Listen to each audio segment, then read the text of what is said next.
Les faits intéressants et premiers sur le Bas-Congo. Le Bas-Congo est l'un des 3 plus grands groupes ethniques de la République démocratique du Congo. Leur population est estimée à 12 millions de personnes et on les trouve mieux dans la partie nord-ouest du pays, Congo central. Vous pouvez également les trouver en Angola, au Congo-Brazza et Gabon. Le peuple Bas-Congo a une histoire riche et diversifiée avec de nombreuses légendes et mythes transmis de génération en génération. Le but de la mythologie est de servir de boussole à chaque génération et de créer une identité unique. L'une des histoires les plus populaires est celle de Vuluzi Kimbangu, l'ancêtre du peuple Né-Congo. La religion géante enterre Né-Congo avec presque la même population. De nombreux Bas-Congo sont traditionnels qui croient fermement en Fumu Kimbangu, Kipavita, Baungunsa et d'autres dieux. Les Bas-Congo, comme de nombreuses autres tribus africaines, ont une culture rapide, et certains de leurs délicieux plats qui ont acquis une reconnaissance internationale sont les pondou Yamadesu, les Fumbwa, les pondou, les kwanga, les makayabu et safu, etc. Le Bas-Congo ont tellement de noms unisexes, ils ont tellement de noms unisexes que vous ne pouvez pas facilement indiquer quel nom appartient à un garçon et quel nom appartient à une fille.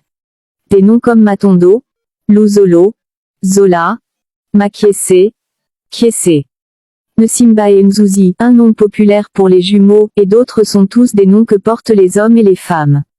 Ils ont un grand nombre de jumeaux, ils aiment échanger des salutations et des frivolités. Les Bas-Congo ne plaisantent pas avec le respect, les manières et les salutations. C'est un élément essentiel de leur culture d'élever des enfants bien éduqués. Ils peuvent échanger des salutations dans une très large mesure. Ils aiment communiquer, parler et échanger des plaisanteries entre eux.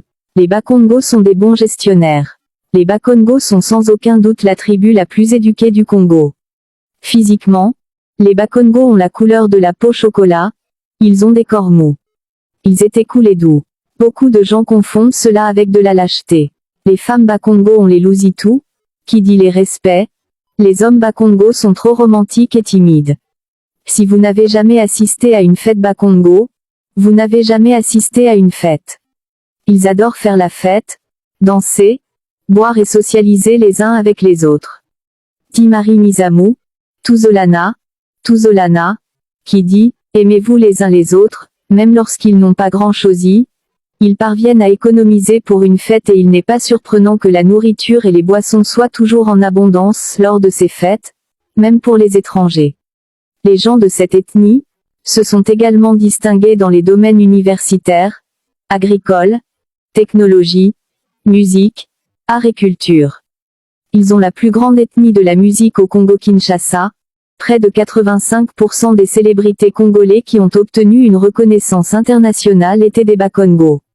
Quelques exemples sont Luambo Makiadi, Simaro Lutumba, Madilu, Joski, Defao, Carlito, Pongolov, Vekiskia Mangana, les frères Soki, Ferregola, Nino, Zola, Tiakola, Marie Mizamu, Laure Mbongo, Debaba, Matou Samuel, José Nzita, les Kunda Sisters, Cindy et la liste peut s'allonger encore et encore.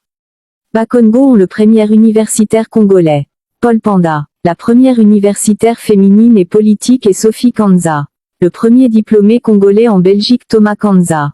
Les Bas-Congo ont le seul peuple du Congo d'avoir un Grammy Awards par Konono numéro 1 en 2011.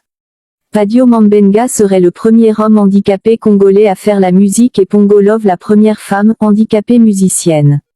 Le premier président fut Mukongo Kasavubu, le premier ministre noir en Kinshasa Mbuta Kanza. Nzeza Landou, Tata Vital Mwanda, Kiena, Raymond Bikebi, étaient tous dans l'alliance de Bas-Congo pour la lutte de l'indépendance, des héros mais restés dans oubliettes. L'écrivain congolais le plus lu en Congo-Kinshasa Zamanga Batukezanga. Mwanda Semi fut le plus premier chimiste, philosophe et politicien religieux à avoir écrit plus des 200 livres et un grand leader né Congo.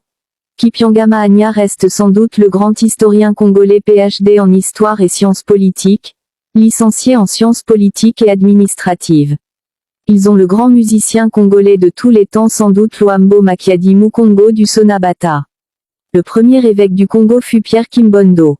Amiral Mavoa Moudima fut le premier amiral congolais formé par les Belges. Le premier acteur congolais à jouer à Hollywood, dans plusieurs films tels que dans le film Congolia est Osgutin Dokolo, père de l'homme d'affaires Syndicat Dokolo. Le premier capital de la République démocratique du Congo fut au Congo central et Boma.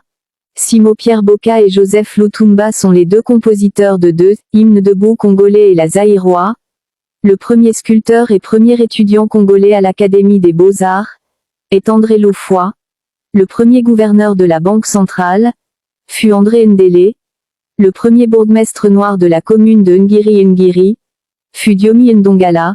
Le premier étudiant congolais aux États-Unis fut Stéphane Wamba. Le premier Congolais a obtenu PhD en économie et agricole fut Mawampanga Mwanananga, inventeur de l'écriture Madombe et Wabela Diopayi. La première personne à avoir fait la musique et joué football fut Mayola Mayoni. La toute première école privée au Congo-Kinshasa est école Massamba, créée par Luyei Massamba. Le tout premier député franco-congolais est Martens Bilongo. Bantandu Mpeza, Basile Ntondele et Kinikia Mpeza sont les inventeurs des produits pharmaceutiques qu'on connaît tous tels que Manadiar, Manalaria Manatu, Meyamycine, Niatention, Manacovid etc. La liste est longue, abonnez-vous et suivez Adonis pour la partie 2.